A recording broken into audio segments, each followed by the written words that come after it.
জাপানের convenient store থেকে আজকে আমরা এক কাপ কফি খাবো। চলেন কিভাবে এক কাপ কফি আজকে খাবো সেটা দেখাচ্ছি।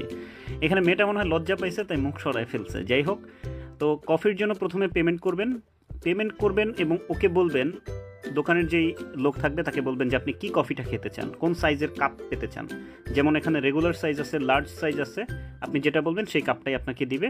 এবং খালি কাপটা নিয়েই আপনাকে তারপর কফির মেশিনের কাছে যেতে হবে। এই যে কফির মেশিনের পাশে এখানে চিনি আছে, এখানে দুধ আছে, এছাড়াও এখানে সিরাপ আছে, পাইপ আছে।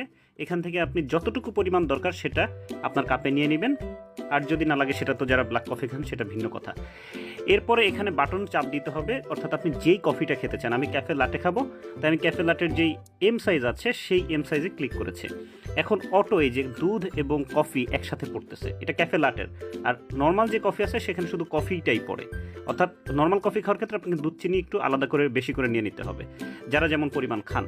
তা আমি নিয়ে নিলাম। এবং হচ্ছে ক্যাফে লাটের ক্ষেত্রে এই যে উপরে যে ঢাকনাটা সেটা এম সাইজ লেখা থাকে, সেই এম সাইজের ঢাকনাটা দিয়ে তারপর আমি কি করলাম, কফিটা হয়ে গেল।